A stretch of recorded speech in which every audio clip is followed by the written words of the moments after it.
Assalamualaikum warahmatullahi wabarakatuh. Halo sahabat, bertemu lagi dengan kami di channel Mikel Briel Aira. Dalam video kali ini kami ingin berbagi kisah teladan tentang 3 orang pemuda yang bernama Umar, Abu, dan Abbas. Nah, seperti apa kisahnya? Saksikan video kami sampai habis ya. Dan jangan lupa bagi kalian yang belum subscribe untuk subscribe channel kami. Terima kasih. Alhamdulillah, jazakumullahu khairan.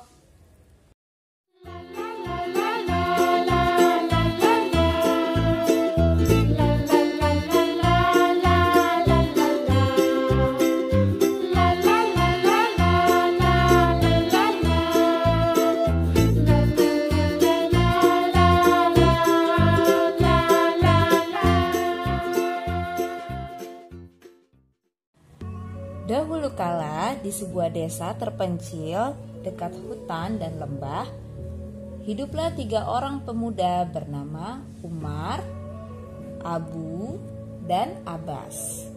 Mereka tinggal di desa yang mayoritas kehidupannya adalah bertani dan berdagang. 3 pemuda ini sangat bersahabat baik, mereka sangat akrab.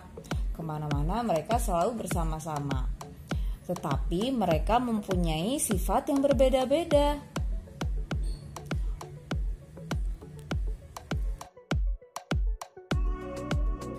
Umar dikenal sebagai pemuda yang sangat baik. Ia terkenal suka menolong, sayang terhadap saudara, dan sangat menghormati orang tuanya. Kemudian di pagi hari, Umar selalu mengerjakan sholat subuh tepat waktu. Dia tidak pernah telat. Dia selalu bangun awal karena ingin mengerjakan sholat fajar terlebih dahulu. Dia terkenal sebagai pemuda yang rajin beribadah. Abu terkenal sebagai pemuda yang biasa saja.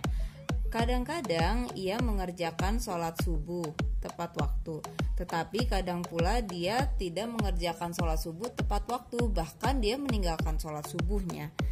Sikapnya yang biasa saja sehingga terlihat dia tidak antusias dengan lingkungannya. Jika diajak Umar untuk menolong orang, baru dia akan mengerjakan. Tetapi kalau tidak ada teman yang mengerjakan hal baik tersebut, dia tidak mengerjakannya. Sedangkan Abbas, dia paling berbeda dengan teman-temannya.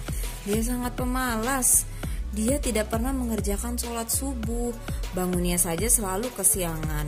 Ia tidak pernah membantu orang-orang di sekitarnya karena ia juga merasa, buat apa aku membantu? Aku saja perlu dibantu.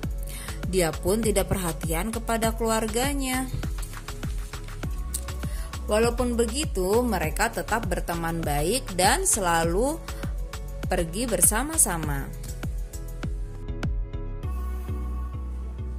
Pada suatu hari, Umar, Abu, dan Abbas berniat untuk mencari kayu bakar ke sebelah barat desa mereka.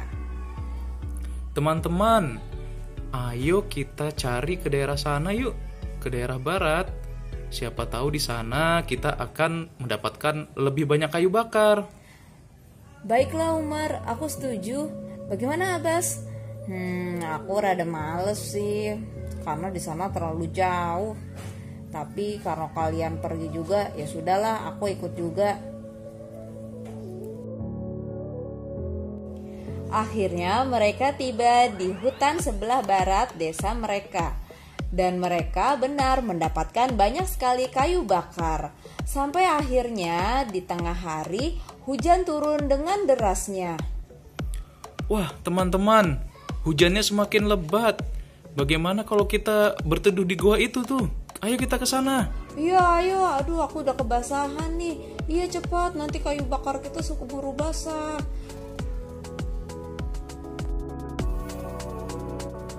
Hujan turun dengan sangat derasnya, disertai petir yang saling bersautan. Mereka bersembunyi di dalam gua yang sangat gelap. Bahkan mereka tidak bisa melihat apapun di dalam gua tersebut. Yang hanya mereka rasakan hanyalah batu-batu kecil seperti kerikil yang mereka injak. Sampai akhirnya ada suara yang sangat besar berkata, Ho, ho, ho, ho, ho, ho, ho, ho, ho. Suara apa itu? Wah, suara siapa itu? Ho, ho, ho, ho, ho, ho, ho. Aduh, aku jadi takut ini. Suara siapa ya? Aku akan beri 3 permintaan. Salah, bukan iklan deh. Ho, ho, ho, ho, ho, ho, ho. Siapa yang mengambil akan menyesal. Dan siapa yang tidak mengambil juga akan menyesal. Mereka mendengar suara keras itu berulang-ulang kemudian menghilang. Kemudian Umar, Abu, dan Abbas berpikir terus apa makna dari suara yang keras tadi. Umar berpikir dalam hatinya, Aku ngambil nggak ya? Tadi kata suara itu kalau mengambil akan rugi, tapi kalau tidak mengambil juga akan rugi. Sudahlah, aku mengambil saja, toh sama-sama ruginya.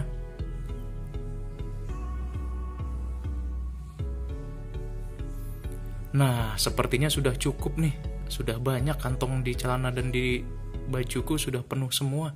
Apa ya isinya? Nanti dilihat pada saat keluar gua saja. karena yang ada di dalam pikiran mereka hanyalah batu-batu kerikil yang mereka injak. Akhirnya Umar memutuskan untuk memenuhi kantong baju dan kantong celananya dengan batu-batu kerikil tersebut. Suara tadi apa maksudnya ya? Aku jadi bingung. Di sini gelap sekali. Yang terasa hanya batu-batu kerikil ini. Kalau suara tadi bilang kalau aku mengambil akan menyesal, tapi kalau aku tidak mengambil pun aku juga akan menyesal. Ya sudah, lebih baik aku mengambil aja deh sedikit. Akhirnya Abu mengambil kerikil-kerikil yang ia rasakan di kakinya itu. Dia ambil dalam satu genggaman tangannya. Sudah, sepertinya ini lebih baik daripada aku tidak mengambil apapun. Aku mengambil aja seperti ini. Lain halnya dengan Abbas. Dia berpikir, kalau diambil aku akan menyesal. Ya sudahlah, mending aku tidak usah ngambil apa-apa di sini.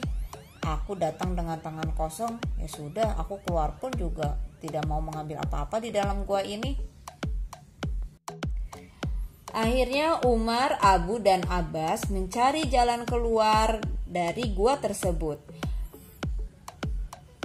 Mereka berjalan menuju pintu gua. Sampai akhirnya mereka menemukan jalan keluar.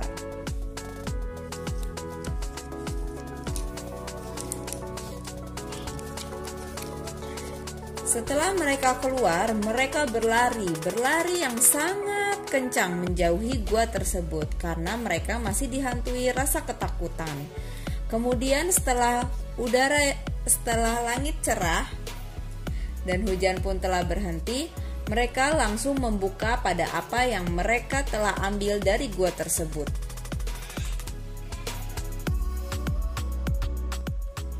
Dan ternyata batu kerikil yang mereka ambil dari gua tersebut adalah batu permata.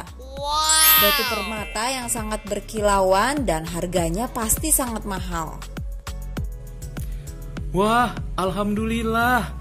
Ternyata batu kerikil yang aku ambil di dalam gua tadi adalah batu permata. Indah sekali. Pasti ini sangat bernilai dan mahal harganya. Tapi aku menyesal. Seandainya saja aku tahu ini adalah batu permata, pasti aku akan sudah membuka baju dan memenuhi bajuku dengan batu permata ini. Aku menyesal.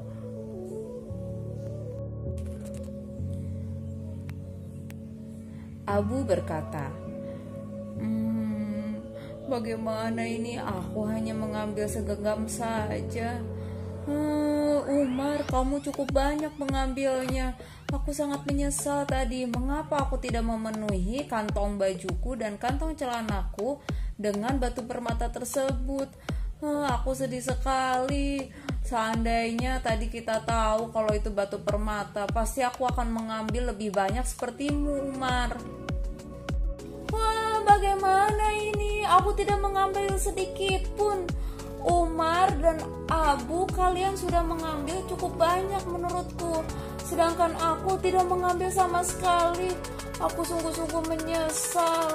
Mengapa aku tidak mengambil ya tadi? Lihatlah, aku jadi tidak punya apa-apa dari gua tersebut. Seandainya aku mengambil barang sedikit saja, pasti akan aku ambil. Sudah. Bagaimana kalau kita kembali saja ke goa tadi? Siapa tahu goa tadi masih terbuka dan kita bisa mengambil lebih banyak batu permata. Aku setuju. Ayo Abbas, mari kita ke gua tersebut. Ayo, segera ayo. Akhirnya mereka bertiga kembali ke gua tersebut. Dan mereka mendapati gua tersebut sudah tertutup oleh batu yang sangat besar. Sesampainya di sana, Abbas sangat sedih karena pintu gua tersebut sudah tertutup rapat oleh batu yang besar. Aku sangat menyesal. Kenapa aku tidak mengambil batu tersebut? Sekarang pintu batu itu sudah tertutup rapat. Sudah tidak ada lagi kesempatan untuk kita mengambil batu permata tersebut. Begitulah gambaran pengamalan manusia di dunia, dan buah dari pengamalan itu kelak akan diperoleh di akhirat. Permata itu menggambarkan amalan-amalan baik. Di hari pembalasan, semua manusia akan menyesal demi melihat pahala yang diberikan Allah. Yang beramal banyak akan menyesal. Kenapa ia tidak beramal lebih banyak lagi? Yang beramal sedikit menyesal, kenapa hanya beramal sedikit. Apalagi yang tidak beramal akan menjadi penyesalan yang tiada habisnya.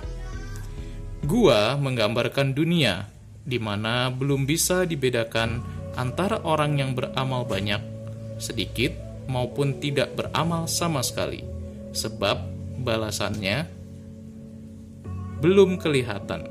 Sedangkan gua yang tertutup menggambarkan kematian. Jika kematian sudah tiba, maka tidak ada yang bisa kembali lagi ke dunia. Rasulullah Shallallahu Alaihi Wasallam pernah bersabda, tidak ada dari seseorang yang telah mati kecuali dia akan menyesal. Sahabat Nabi lalu bertanya, mengapa dia menyesal wahai Rasulullah? Lalu Nabi menjawab, jika dia orang yang beramal baik, dia akan menyesal. Mengapa tidak menambah amal kebaikannya ketika masih di dunia?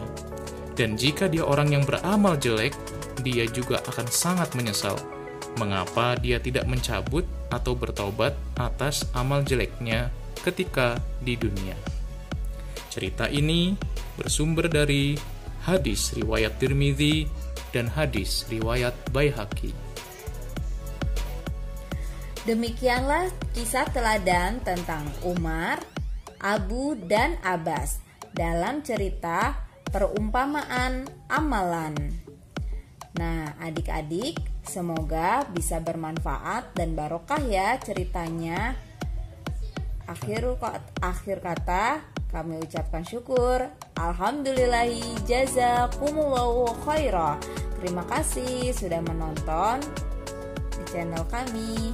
Jangan lupa untuk selalu dukung channel kami dengan cara like, komen, dan juga subscribe.